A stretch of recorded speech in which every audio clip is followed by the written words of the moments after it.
This is Am I the Astronaut for not dog sitting my mother-in-law's dog?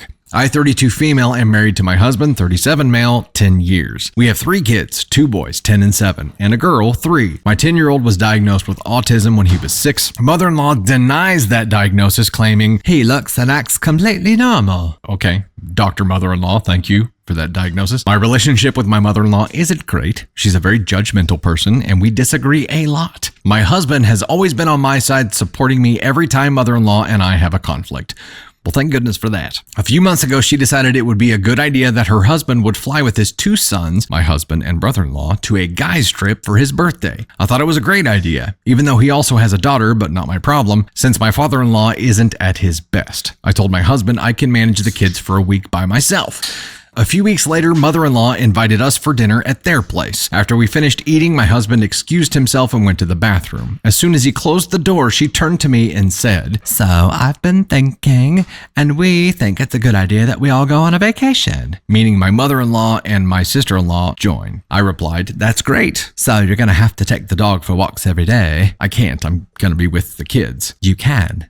It's only once a day." "It's not once a day, and you can't ask me to watch your dog while being alone with my 3 kids. One of them is special needs." "If you don't do this, I can't go on the trip." "I will not take this extra responsibility." "So I won't go on this trip. Thank you for ruining this trip for us. I can't believe how selfish you are." Yes, I'm a selfish ass who only thinks about herself, but I'm not taking that extra responsibility. Now it all makes sense. By that time, my husband came into the dining room and said he heard the whole thing. He yelled at his mom and said he couldn't believe she actually waited for him to leave the room so she could say that. Yeah, that was snaky. He told her to never talk to me that way again and to apologize for attacking me. She refused. He said that if she's coming to the trip, he won't be attending, and that if she can't respect me, it means she doesn't respect him.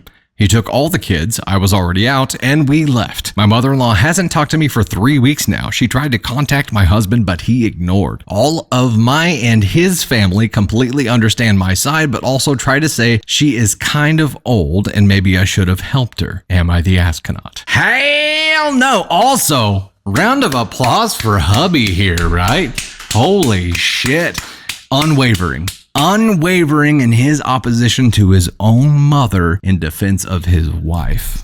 Hell yeah. Way to go, OP's hubby. This is fantastic. This is a follower submission as well. So OP, if you're in here, you've got a gem there that stands up for you no matter what, and doesn't just do it symbolically. Doesn't do it in the way that we see a lot of partners do it in the matter of like, I'm only saying stop doing this because my life is going to be hell until you do. No, he's like, this is wrong. And if you don't respect her, you don't respect me. Awesome. That is such a cool thing to see in a partner that I think you're in great shape here. And knowing that you have a partner who will stand up for you like that and stand up for your family like that will make life so much easier. And people who try to invade and separate you and cause a chasm between you and do all of this shit will be meaningless. They're not going to be able to have any effect on you because you've got a tight-knit team there, and that is fantastic. So I don't care how old she is. She knew what she was asking. She was being sneaky as shit. Wait until he walked away to ask the question, and you held your ground, and so did he. I think that's fantastic. Not the asshole at all. She seems like a peach.